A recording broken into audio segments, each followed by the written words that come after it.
Now is the time in our service for quiet reflection. I would like to thank Catherine Quiche for providing the script for this guided meditation. So I now invite you to touch the ground, close your eyes, and focus on your inner self. This is your time, no one else's. Time away from the busyness and all that it took for you to get here today. I invite you to use your imaginations as we reflect on ribbons and colors. Imagine a lush green meadow with many large old oak trees spreading their branches to give dappled shade from the warm summer sun. In the middle of the field is a tall golden maple with many brightly colored ribbons flushing in the breeze. The ribbons appear to be dancing. Indeed, that is so, for they are entwined together in the dance of life. Now imagine yourself, your journey through this life as the golden maple. It is strong, growing presence in your life. It is you right now. Be aware of all the ribbons that are fixed to you in one place, yet dance unhindered in the winds of your life.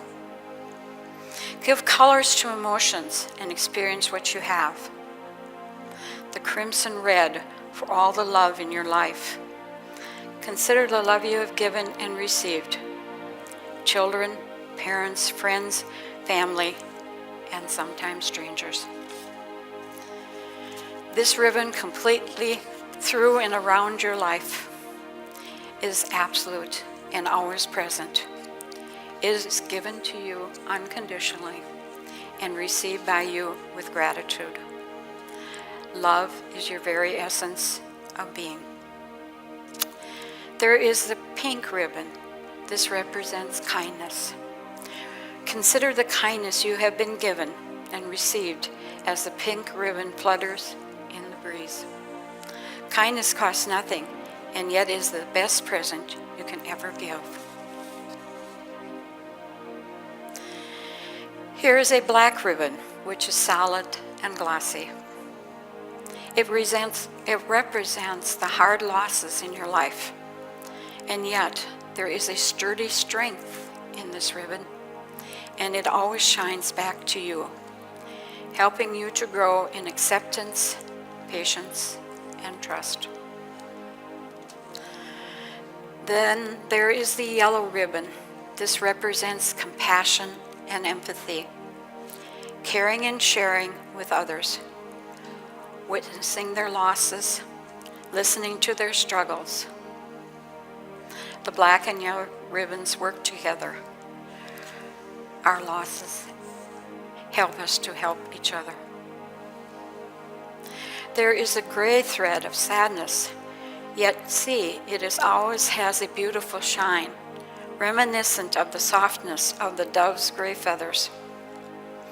The gray feathers, the gray ribbon, and the dove remind us that though our feelings are of sadness, acceptance and peace will surely follow. Now see for yourself more and yet more ribbons twirling around you in the breezes of life. Purple ribbon for creativity, a passion for what you do. Living life itself is passion. And yes, the subtle blues of your years, pastels for babies, the sky blues of your youthful years, the rich royal blues of our adult relationships, the deep blues of later, more mature life. All of the ribbons are both separate, yet together. The brown ribbon is for sickness, entwined with the pinks of kindness, and the yellow of compassion, and the black of grief and loss. Now you see the green ribbon representing this beautiful natural world in which we live. Nature is always with us, bringing us beauty to each and every moment, and we are receptive and aware. And one last ribbon, joined together with each and every one of the others. It is the bright white shining ribbon of spirituality. It is the most vital and joyful part of your being, the pure binding white light of your spirit and of your soul, forever you. The white ribbon and the red ribbons, spirituality and love, are the very essence of you and are wrapped the most around you. Each ribbon tells your tales of your triumphs and your defeats, lessons learned and taught by us. At the core of you, the glowing, straight, strong, essential golden maple that remains the same. It is the inner soul of you, that which transcends all of the fluttering ribbons in your life. How many times and however many ways they wrap around you, you, the essential being, remains the same golden soul. So enjoy your ribbons. They unfurl in the winds of change of life.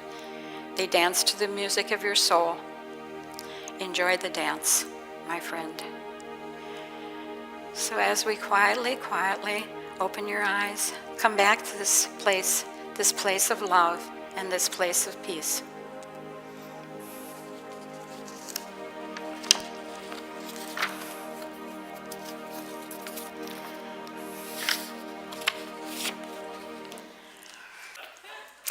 I feel honored to be here among my friends, family, and although I have been up here many times, I can understand now why we have podiums, because they hold you up when your knees are shaking.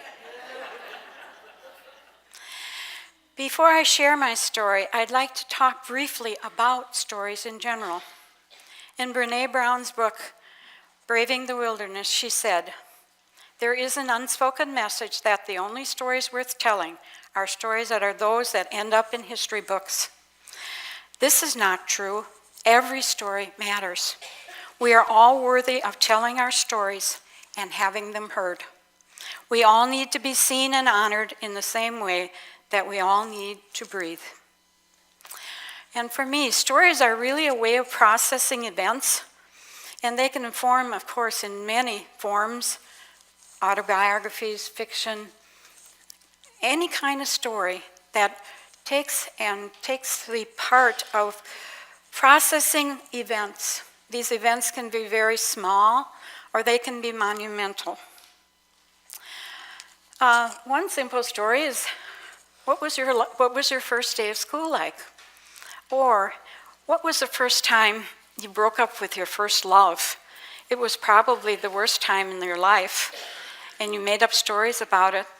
But then later, what you did was say, goodness, I'm glad I didn't be involved with that person. And sadly, some of our stories throughout our generations have been stories of violence, such as the Nazis, stories of hatred, such as the KKK. We all have stories, some of them handed down by our parents as they came together to describe our birth, our early formative years. And as we grew, we began to create our own stories. Faith communities also have stories, and Unity of Madison is no exception. I won't go into the early history of this church, but as true of most Unity churches, it had very humble beginnings. If you are interested, there is a concise history of Unity, Wings Over Time, and it can be found in our foyer.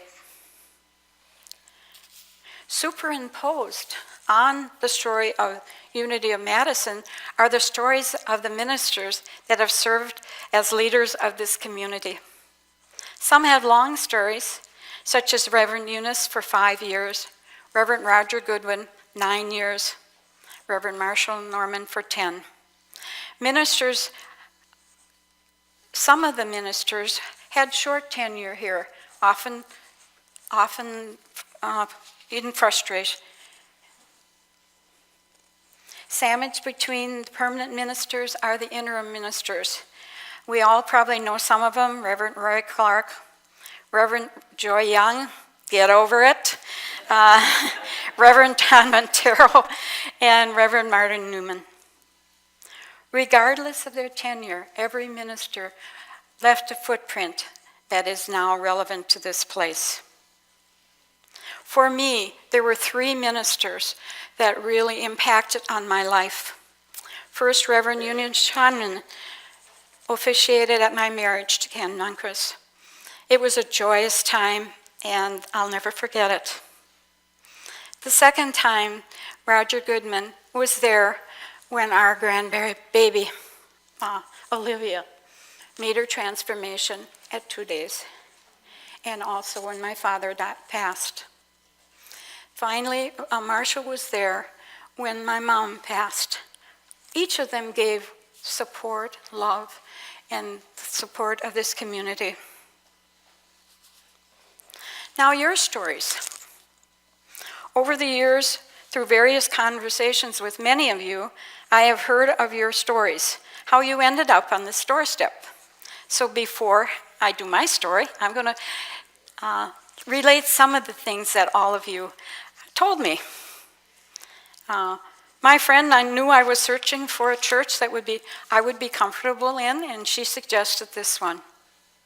Another person, I haven't been to church in 20 years, and I felt something was missing in my spiritual life, so I asked around. Perhaps you attended a concert or a workshop here and decided to find out what unity was all about. And, of course, for this techie generation, I looked on the internet.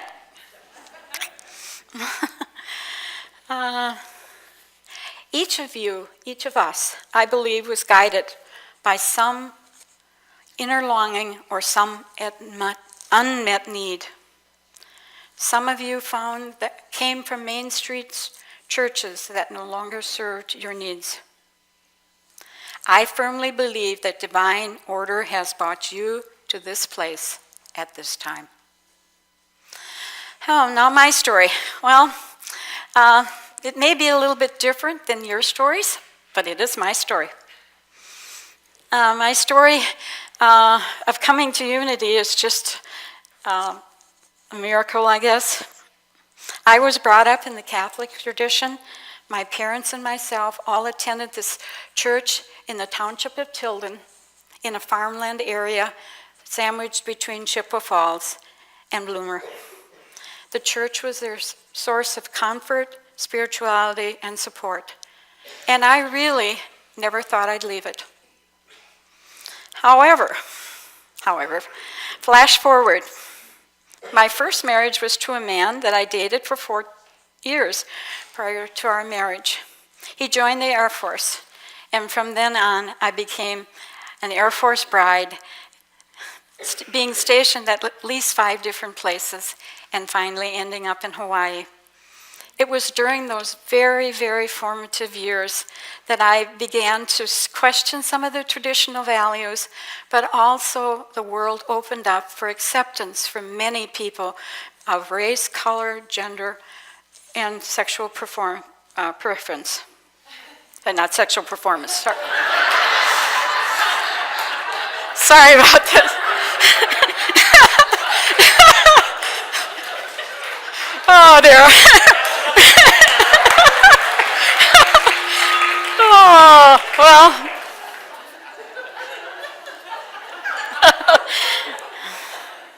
Again, flash forward. We were in Hawaii during this massive change in my life. We became divorced, and I and my 3 children came to Madison so that I could complete my nursing degree. My brother was in Stoughton, so for me, this was an obvious choice. All right, another event. Later, I became engaged to Richard. No, I didn't marry him, thank God.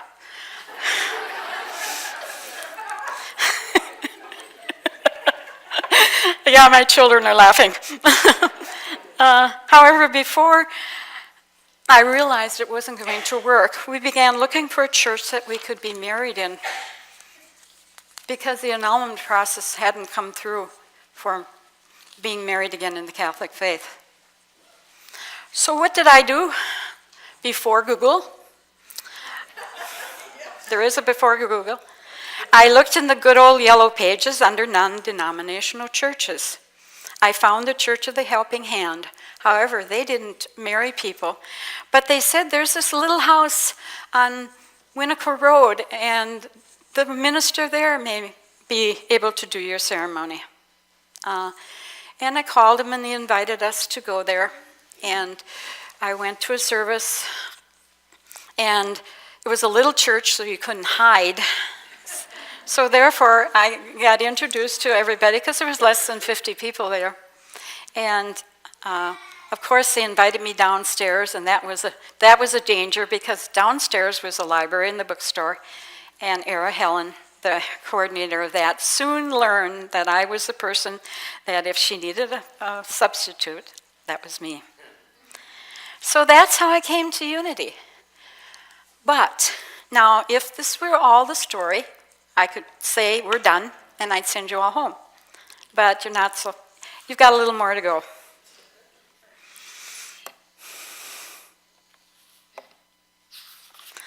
Okay, I'm going to use the analogy of a book. As you can see, there's books up on the... Oh, I forgot to... Sorry about that. I'm probably 5 behind.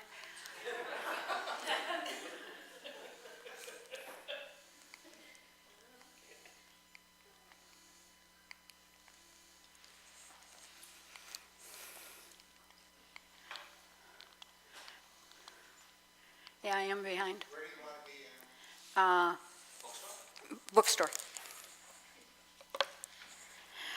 I'm going to use the analogy of books to talk about the rest of my life at Unity. And as you can see, many books, many sizes, many of epic proportion, many very tiny. Most books start with a prologue, and that for me was the events heading up to my actually walking in the door at Unity. Was everything that happened a coincidence, a matter of luck and timing, or was there some conscious or unconscious thoughts that brought me there? I believe it was divine order. It was meant to be. The next part of a lot of books is the acknowledgments of who helped them write the book. I don't think the people that I'm listing here knew that they helped me, but they did. I would like to acknowledge the word of Spirit and the person on the phone that suggested coming to Unity.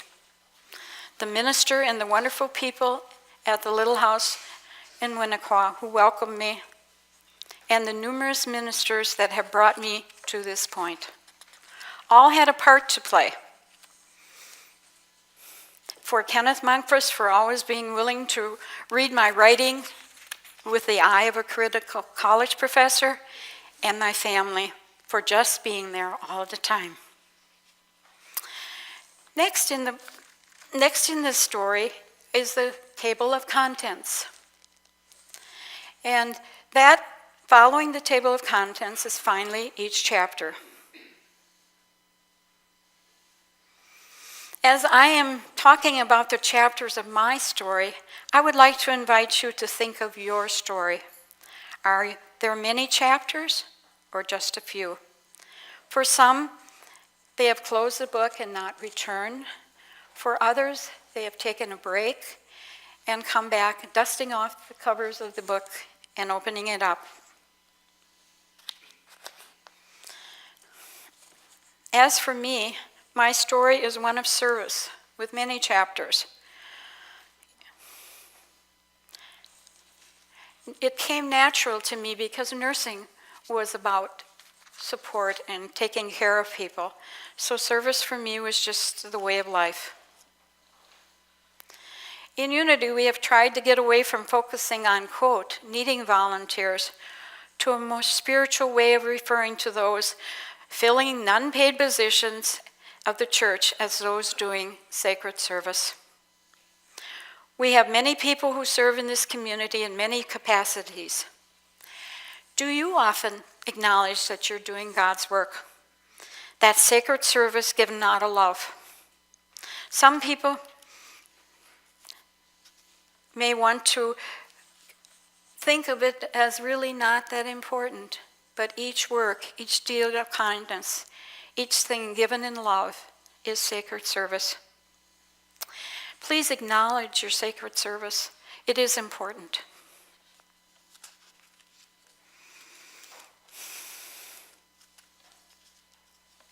As a faith community, there are many openings. You can choose your own position, your own hours, and with the exception of paid staff, there is no income tax. Now, getting back to my story, I can only say I've received more from each area of service than I ever expected and that I'd ever given.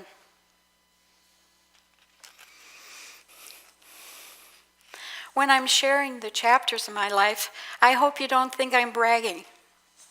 It was hard for me to just say, wow, I've done a few things. And I'm telling this so that you understand in your story how important it is, how important this community is to you all. Sometimes we take it for granted, sometimes we leave it for a while, but it is what we have. So here it is, the chapters of my story at Unity.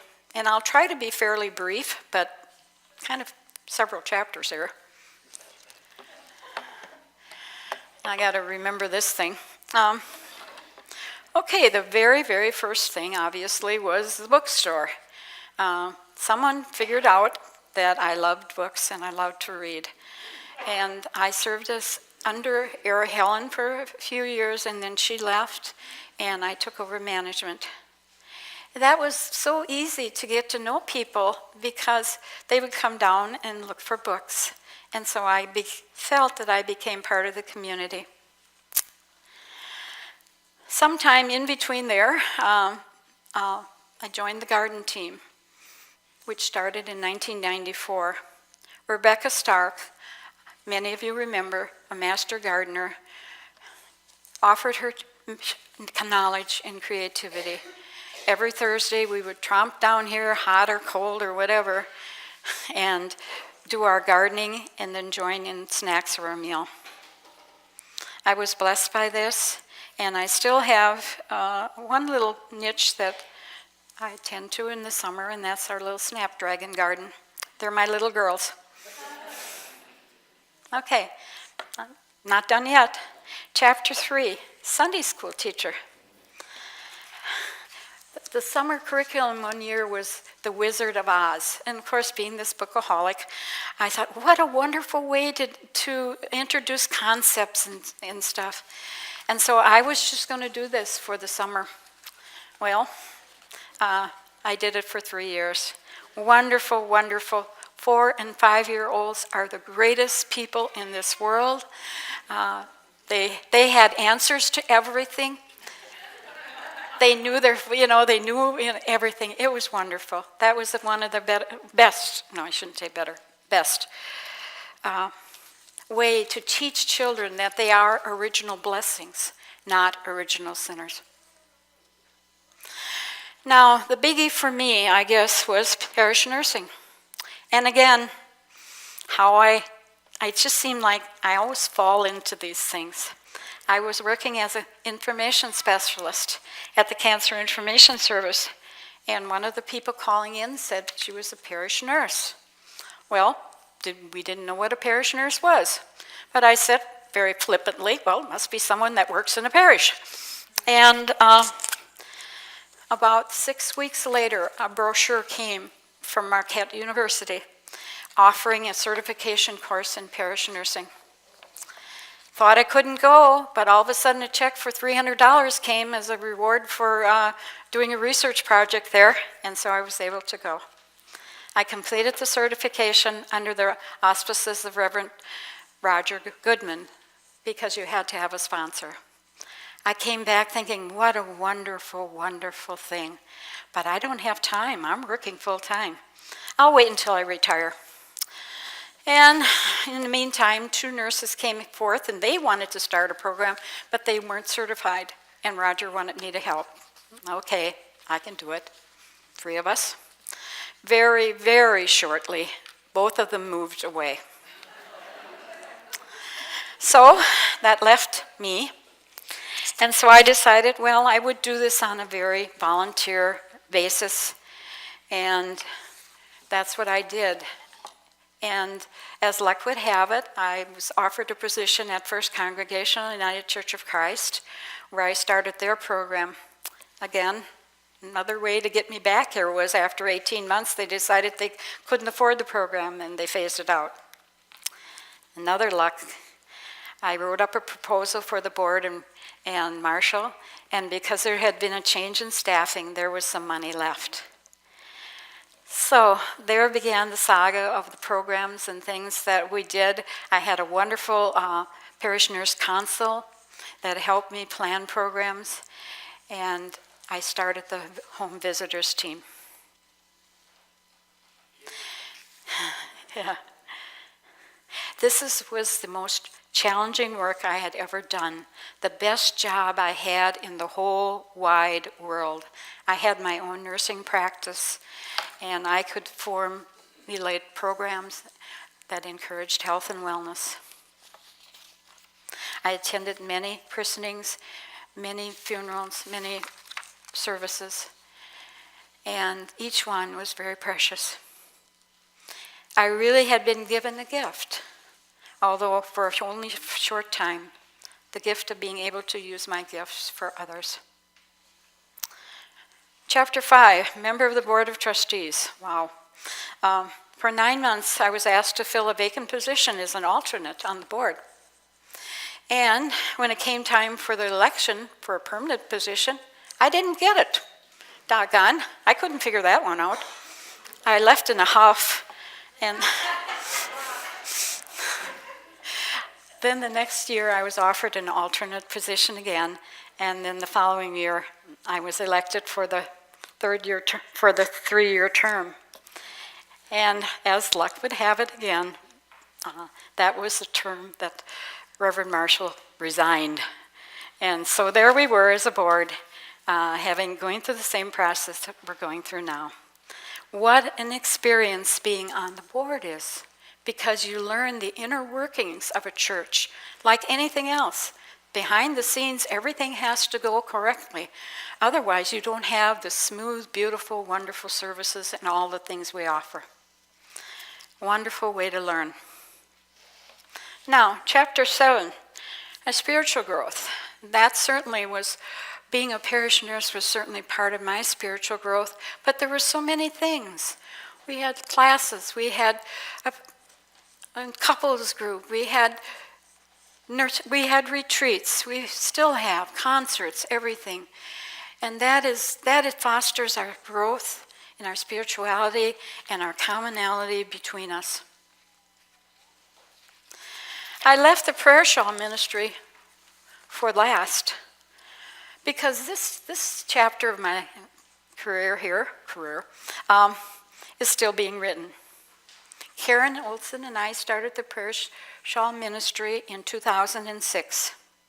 This ministry is patterned after those started in many faith communities. And this is a hands-on ministry where women donate their creativity, their ability to make these beautiful shawls. And one more thing, they accept the fact that I have not made shawls. One shawl. But what I do, and I realized that was my gift, was to organize and coordinate this group.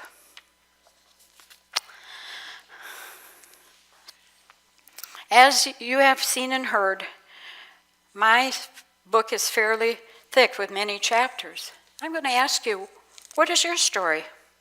I'd like to encourage you, your assignment for the week, is to get a journal. Write down your beginnings. What brought you here? What keeps you here? What can you be, and how can you be a part of this beautiful community? There are many places you can be welcome.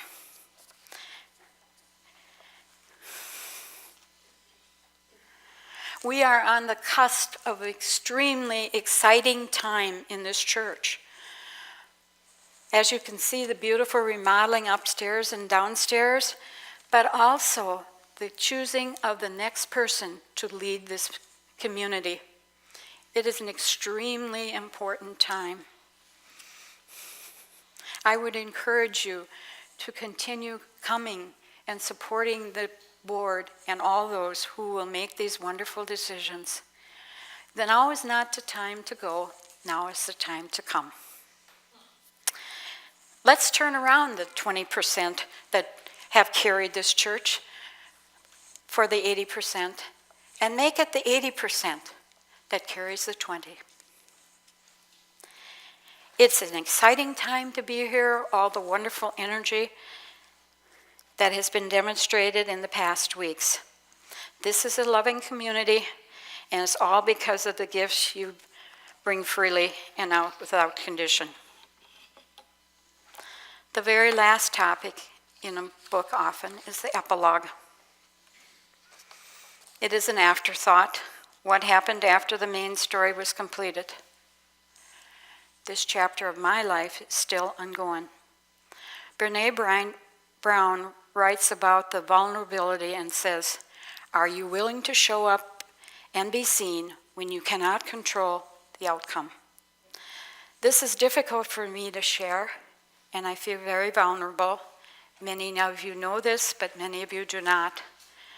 When I offered to speak in September with no idea what would appear in my future, however, I just found out on November 3rd that I had been diagnosed with recurrent uterine cancer, and that I had my first chemotherapy treatment on November 15th.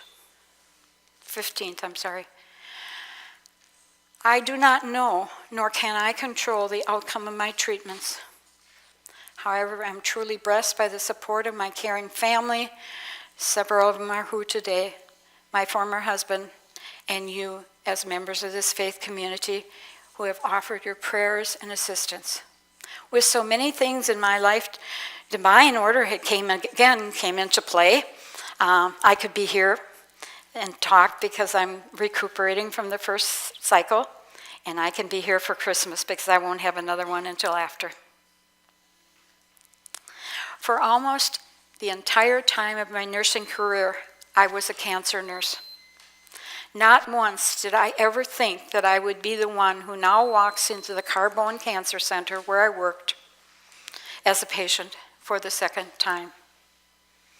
I know whatever challenges face me, I will have all your support, prayers, and love as I continue what I call one hell of a journey.